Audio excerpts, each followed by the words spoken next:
Assalamualaikum warahmatullahi wabarakatuh. Bismillahirrahmanirrahim. Hamdanillah, salatan wassalaman ala sayyidina Muhammad ibn Abdillah Rasulillah wa ala alihi wa sahbihi wa man tabi'a huda. Amma ba'd. Di dalam Al-Quran, kata kuat yang artinya kekuatan diulang 29 kali. Sedangkan kata al-quwah, kekuatan-kekuatan, dalam bentuk jamak 1 kali dalam Al-Quran. Sedangkan qawi yang kuat atau maha kuat disebut dalam Al-Quran 11 kali dengan semua bentuk i'rab. Di antara 11 kali itu ada qawi yang artinya maha kuat, ialah sifat Allah subhanahu wa ta'ala. Di antaranya Al-Quran mengajarkan manusia beristighfar, memohon ampunan kepada Allah subhanahu wa ta'ala dan bertaubat kepada Allah subhanahu wa ta'ala dengan taubat dari dosa dan tidak ada niat untuk mengulangi dosa dan menyesali dosa. Kemudian istighfar dan taubat ini diamalkan, maka Allah menjanjikan wa yazidkum quwwatan ila quwwatikum, dan Allah akan memberikan tambahan kepada kamu sekalian kekuatan ditambah kekuatan kamu sekalian. Jadi kekuatan yang ganda, kekuatan yang berlipat-lipat.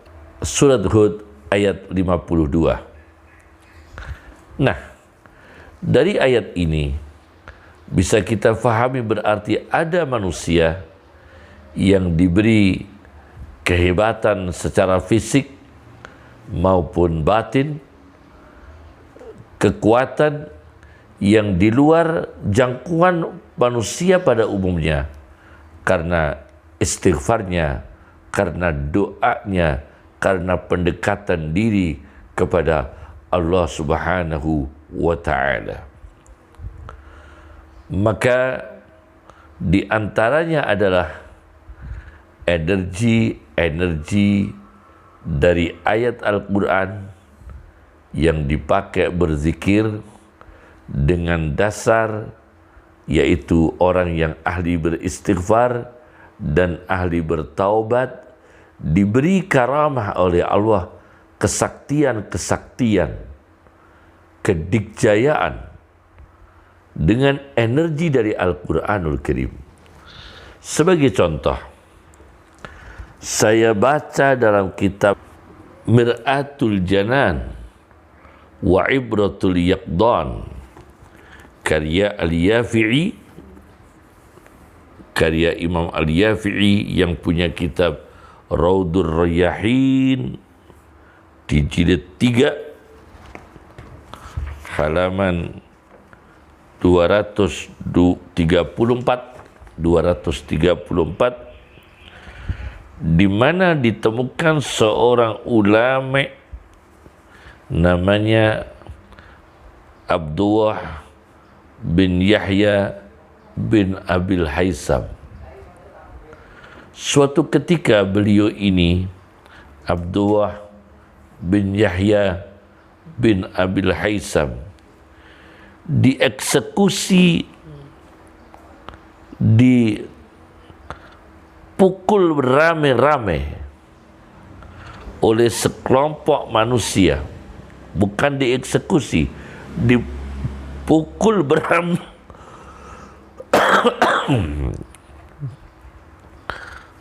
Beliau Abdullah bin Yahya bin Abil Haisam ini dipukul beramai-ramai oleh sekelompok manusia dengan pedang. Tapi pedang itu sedikit pun tidak melukai fisik beliau. Jangankan mematikan, melukai saja tidak. Maka orang-orang bertanya, di balik kesaktian beliau ini apa? Kemudian beliau mengatakan bahwa beliau rajin membaca ayat-ayat perlindungan, yaitu ayat-ayat yang di situ ayat ada kata perlindungan, penjagaan, proteksi. Pertama adalah Al-Baqarah ayat 255. Wala ya'uduhu khifduhuma wa huwal aliyyul azim. Yang kedua, surat Yusuf ayat 64. Surat Yusuf ayat 64. Fallahu khairun hafidhan wa huwa arhamur rahimin. Wala ya'uduhu khifduhuma wa huwal aliyyul azim. Dan tidak membebani berat kepada Allah menjaga langit dan bumi, dan Dia Allah Maha Tinggi lagi Maha Agung. Al-Baqarah ayat 255. Kemudian Yusuf ayat 64. Fallahu khairun hafidhan wa huwa arhamur rahimin. Maka Allah sebaik-baiknya penjaga, pelindung, dan Dia Allah yang Maha mengasihi di antara yang mengasihi. Ayat yang ketiga, surat Shaffat ayat 7. Wa hifdhan min kulli syaitanin marid. Dan aku Allah menjaga langit yang dekat dengan dunia, yang kelihatan dunia, aku jaga dari syaitan yang durhaka. Kemudian yang keempat, surat Fussilat ayat 12. Wa hifdhan dzalika taqdirul azizil alim. Dan menjaga langit yang dekat dengan dunia, itulah takdir, itulah penciptakan langit dan lain sebagainya yang ada di surat Fussilat ayat 12. Ialah takdir, mengatur, diatur, ditakdirkan oleh Allah yang Maha Mulia, Al-Alim, Al-Alim, yang Maha mengetahui. Kemudian ayat yang kelima, surat At-Tariq ayat 4. In kullu nafsin lamma 'alaiha hafidh. Tidaklah setiap jiwa manusia, diri manusia, melainkan ada yang menjaga, ada yang melindungi. Surat At-Tariq ayat 4. Kemudian Al-Buruj ayat 12, 13, 14. Inna batsha rabbika lasyadid, innahu huwa yubdi'u wa yu'id, wa huwal ghafurul wadud.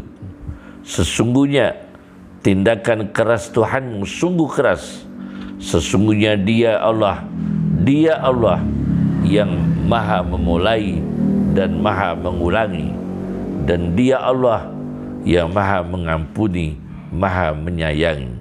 Sampai akhir surat Buruj dibaca semua, dirutinkan. Ini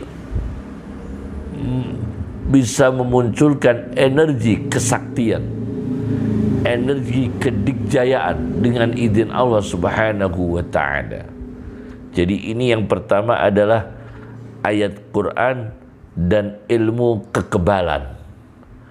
Tetapi ini jangan kemudian orang mempraktekkan, membaca ayat ini lalu dia berjibaku, menjajal, mencoba dirinya dipukul dengan pedang dengan membaca ayat-ayat tadi ini. Wah, itu tidak boleh. Artinya dia mencoba, karena itu beresiko dan itu melemparkan diri pada bahaya, tidak boleh. Yang boleh adalah wiridlah ayat ini suatu saat ada kondisi yang darurat, ada kondisi yang terpaksa. Karena kita sudah biasa membaca ayat ini, maka muncul energi dari Allah Subhanahu wa ta'ala, yaitu ilmu kekebalan. Atau sebaiknya digurukan oleh seorang mursyid atau orang yang ahli dalam bidangnya dengan pendekatan ayat-ayat tersebut. Ini contoh ilmu kesaktian yang pertama dari Al-Quran. Yang kedua, ilmu kesaktian menghilang. Sebetulnya bukan orangnya hilang, tapi tidak dilihat oleh musuh. Menghilang, yakni tidak dilihat oleh musuh. Ini ilmu ada di ayat 9 surat Yasin, di mana dijelaskan oleh Imam Qurtubi dalam tafsirnya Al-Jami' li Ahkamil Quran Al-Qurtubi, di mana ada orang-orang kafir termasuk di dalamnya Abu Jahal sedang mengintai, mengawasi Nabi untuk mencelakakan Nabi. Maka suatu ketika Nabi keluar dari rumah melewati mereka yang sudah mengepung jalan yang akan dilalui oleh Muhammad SAW. Ketika Rasulullah SAW lewat di depan mereka, begitu keluar dari rumah beliau wahwa yaqra'u Yasin, membaca surat Yasin dan membawa tanah lemah di tangan beliau, dan mereka dilempari dengan tanah di tangan beliau seraya membaca surat Yasin ayat 9, waja'alna min baini aydihim saddan wa min khalfihim saddan, dan aku jadikan dari depan mereka penutup, tidak melihat Rasulullah, dan dari belakang mereka juga menutup, ada sesuatu yang menutup, tidak melihat Rasulullah yang sedang lewat. Mereka tertunduk semua, Rasulullah lewat tidak ada yang tahu, seolah-olah Rasulullah hilang, padahal Rasulullah lewat tapi tidak kelihatan. Ilmu kesaktian yang ketiga adalah mengembalikan barang hilang. Jadi barang hilang bisa kembali dengan energi Al-Quran. Dari ayat 9 surat Ali Imran, itu ilmu kesaktian untuk mengembalikan barang yang hilang. Ayat 9 surat Ali Imran.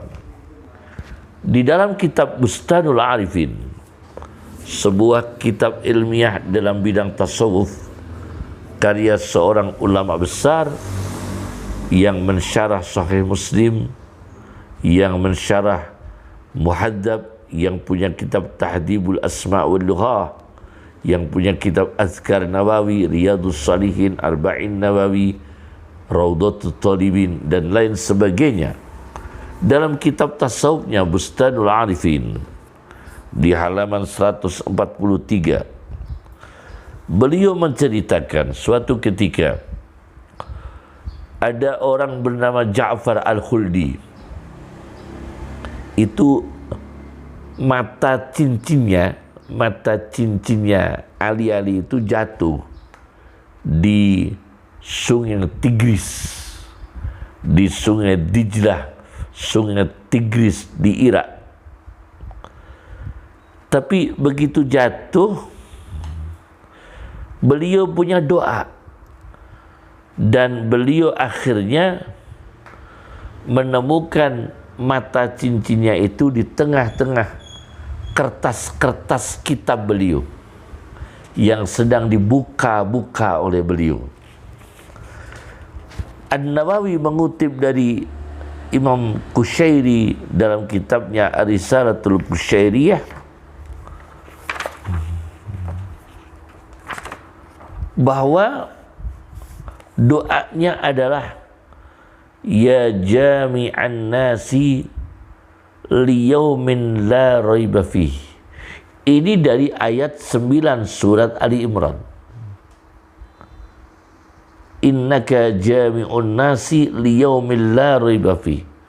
Kemudian dibentuk dalam bentuk doa iktibas, bukan niat merubah Quran, iktibas ya jami'an nasi liyaumin la raiba fih. Wahai yang mengumpulkan segenap manusia pada hari yang tidak ada keraguan di dalamnya. Ijma' alayya dhalati, kumpulkanlah kembali kepada kami barang-barang kami yang hilang. Kumpulkanlah kembali kepada kami barang-barang kami yang hilang. Dan ini dicoba berkali-kali doa ya jami'an nasi liyaumin la raiba fih ijma' alayya dhalati. Ini doa mengambil dari surat Ali Imran ayat 9. Maka alhamdulillah banyak barang yang hilang dibaca dengan doa tadi. Yang doa tadi itu energi dari ayat 9 surat Ali Imran. Dan terkabulkan doa-doa mereka. Yang keempat, ilmu kesaktian mengendalikan kendaraan, baik itu kendaraan hewan atau kendaraan berteknologi, mengalami remblong misalnya, tidak bisa berhenti misalnya, itu ada ilmu kesaktiannya. Bagaimana ilmu kesaktiannya? Yaitu dialami oleh Yunus bin Ubaid. Yunus bin Ubaid mengatakan, tidaklah satu orang laki-laki yang berada di kendaraan hewan yang nakal, sulit diatur, kemudian telinganya itu dibacakan ayat 83 surat Ali Imran. Misalnya remblong, nggak bisa berhenti, apalagi di jalan yang berliku-liku, yang banyak jurangnya. Maka bagaimana bis itu bisa berhenti dalam keadaan darurat, dilenggengkan wiridan seperti ini? Bisa berhenti, misalnya kendaraannya remblong itu dengan izin Allah. Ini saya baca dalam kitab Amalul Yaumi wal Lailah karya Hafidhul Hadis Ahmad bin Muhammad bin Ishaq Ad-Dinawari yang terkenal dengan Ibnu Sunni. Ibnu Sunni, Amalul Yaumi wal Lailah karya Ibnu Sunni, di halaman 157, tidaklah seorang laki-laki yang naik di atas kendaraan hewan yang sulit lalu membacakan di telinganya ayat 83 surat Ali Imran, maka dengan izin Allah hewan itu akan berhenti. Dengan izin Allah mobil itu akan berhenti. Maka biasakan membaca wirid ayat ini, ayat 83 surat Ali Imran di mobil, supaya umpama mengalami keadaan darurat, remnya blong, dengan izin Allah akan dihentikan karena pengendaranya biasa membaca wirid ayat tersebut. Afa ghayra dinillahi yabghun, apakah maka pada selain agama Allah mereka cari? Walahu aslama man fis samawati wal ardi, dan kepada Allah penghuni langit dan bumi tunduk. Tau'an, ada yang terdorong taat, wa karhan, ada yang terdorong terpaksa, wa ilaihi yurja'un, dan semuanya akan dikembalikan kepada Allah Subhanahu wa taala. Kesaktian nomor 5, kekuatan tidak makan, tidak minum, berjalan ribuan kilometer. Berjalan ribuan kilometer dengan izin Allah, bertahan hidup karena energi surat Al-Ikhlas. Tapi sekali lagi, jangan berarti ayat-ayat yang punya khasiat ini kemudian kita mencoba, saya melaparkan diri membaca surat Al-Ikhlas, kuat atau enggak? Oh, enggak boleh begitu nyobanya. Tapi dalam keadaan yang mengikuti takdir Allah, tapi syariat tetap, kita makan tetap. Jangan melaparkan diri, kita tetap makan, kita tetap berusaha, kita tetap mencari perlindungan, kita tetap mencari keamanan. Cuma dalam kondisi darurat, kesaktian itu dibutuhkan. Ketika orang mendekatkan diri kepada Allah dengan ayat-ayatnya, muncul secara malakah Rabbaniyah, yaitu dimunculkan Allah kekuatan-kekuatan energi. Seperti yang saya baca dalam kitab Al-Kashfu wal Bayan, tafsir Al-Kashfu wal Bayan, karya Imam Sa'dabi, Ahmad bin Muhammad bin Ibrahim As-Sa'dabi, tafsir Al-Kashfu wal Bayan, jilid 4 halaman 452,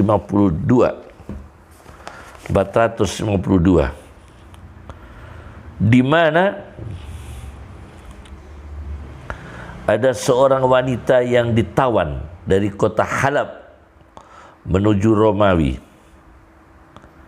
pada hari-hari Saifud Daulah, yaitu Ali bin Hamdan berkuasa. Maka wanita itu yang ditawan melarikan diri dan berjalan 200 farsah. 200 farsah ini kita hitung, satu farsah misalnya 8 kilometer. Maka kalau 200 berarti 1.600 kilometer. Itu 200 farsah. Perempuan ini tidak minum, tidak makan. Kenapa bisa kuat? Diwawancarai, ditanya. Kekuatan saya adalah membaca Qul huwallahu ahad, surat Al-Ikhlas 3 kali, fa asba'ah, maka aku merasakan kenyang, wa arwa, dan aku merasakan segar. Aku merasakan kenyang dan merasakan segar dan merasakan kuat. Fa asba'u wa arwa wa aqwa, karena membaca surat Al-Ikhlas 3 kali membuat wanita ini sakti, menahan kuat sekali dari lapar dan haus. Tapi bukan berarti kita mencoba kemudian kita melaparkan diri dengan membaca surat Al-Ikhlas. Kalau mencoba-coba gitu malah tidak efektif, karena doa kita ini dibarengi dengan kegiatan egoisme, yaitu kepentingan diri sendiri, menjajal diri sendiri, berbangga-bangga dengan diri sendiri. Wah, itu malah tidak bisa.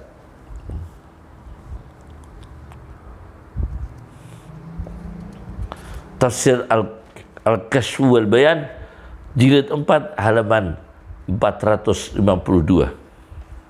Kesaktian yang keenam ini dimiliki oleh Umar bin Khattab ketika Raja Romawi mengalami pusing kepala yang tidak segera sembuh.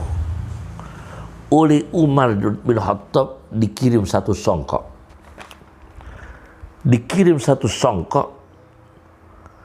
Kalau dipakai oleh Raja Romawi itu, pusingnya hilang. Kalau songkok itu dilepas, pusingnya kembali muncul. Ini di tafsir Fakhruddin Ar-Razi, Tafsir Fakhr Razi. Tafsir Fakhr Razi juz 1 halaman 177-178. Ternyata songkoknya Umar bin Khattab itu bertuliskan Bismillahirrahmanirrahim. Ini kesaktian. Songkok sakti miliknya Umar bin Khattab. Ada tulisan Bismillahirrahmanirrahim. Dipakai oleh Raja Romawi, pusingnya hilang. Dicopot, kembali pusing. Ini kesaktian yang diberikan Allah sekaligus karamah kepada beliau Umar bin Khattab. Tegas dalam kitab Mafatihul Ghaib Razi atau Tafsir Al-Munir.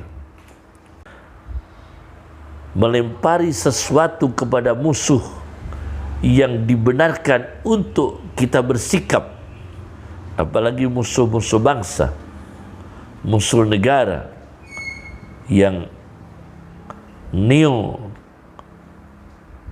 kolonialisme, neo imperialisme yang menjajah di Indonesia misalnya ini, maka kalau mereka macam-macam akan menghancurkan negara Indonesia, maka sebagai bangsa terpanggil oleh panggilan suci berjuang membela negara dengan berbagai ilmu yang dimiliki oleh bangsa tersebut. Maka di antaranya ada ilmu. Surat Al-Anfal ayat 18, di mana ketika suatu hari Rasulullah SAW terancam oleh mereka orang-orang kafir, Rasulullah mengambil segenggam tanah dan dilemparkan kepada wajah mereka. Maka segenggam tanah itu tersebar di mata-mata mereka. Yang ketujuh ini adalah ilmu menembak dengan kekuatan ayat 18 surat Al-Anfal. Saya baca dalam tafsir Ad-Durrul Mansur fi Tafsiril Ma'sur karya Jalaluddin As-Suyuti, di mana ketika suatu hari Durrul Mansur di jilid 4 halaman 39 sampai halaman 40, suatu hari Rasulullah SAW diancam oleh mereka orang-orang kafir, mengancam. Maka ketika Rasulullah SAW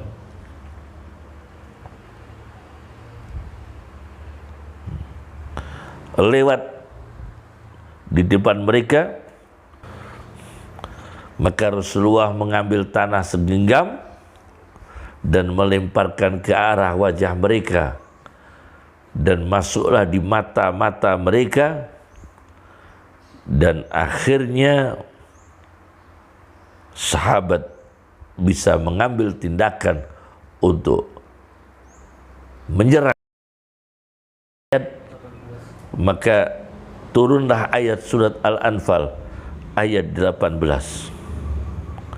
Wa ma ramaita iz ramaita walakinnallaha rama, sampai selesai. Luar biasa dalam ayat ini, yaitu kita menembakkan sesuatu ke arah musuh bila itu legal. Kalau belum legal tidak boleh. Kita hidup di negara keadaan damai, kita harus bersyukur. Maka kesimpulannya adalah, saya ambil contoh 7 bagian ilmu kesaktian dari Al-Quran. Yang terakhir adalah wa ma ramaita iz ramaita walakinnallaha rama, dan tidaklah kamu yang menembak ketika kamu sedang menembak, dan tetapi Allah lah yang mentakdirkan, mengatur, mengefektifkan tindakan penembakanmu terhadap lawanmu, terhadap musuhmu. Nah, ilmu kesaktian yang berjumlah 7 itu sebagai contoh-contoh saja di antara sekian banyak ilmu-ilmu Al-Quran yang berkaitan dengan karamah manusia, kesaktian manusia, kesabaran manusia, dan dilegalkan oleh syariat Rasulullah Sallallahu Alaihi Wasallam. Maka saya berpesan, ilmu-ilmu kesaktian ini bukan untuk dicoba kemudian kita mengalami, jangan begitu. Ini ilmu yang awalnya karamah-karamah para wali. Tentunya para wali ini masih menitik beratkan syariat. Maka kita tetap sesuai dengan petunjuk syariat. Jangan berjibaku, menantang bahaya, tidak boleh. Atau kita sengaja menceburkan diri dalam bahaya, kemudian kita mempraktekkan ayat ini, maka enggak tertolong akhirnya. Karena itu adalah ibadah egoistik, bukan ibadah yang familiar, yang keluarga, yang mendekatkan diri pada Allah Subhanahu wa Ta'ala. Cukup dari saya.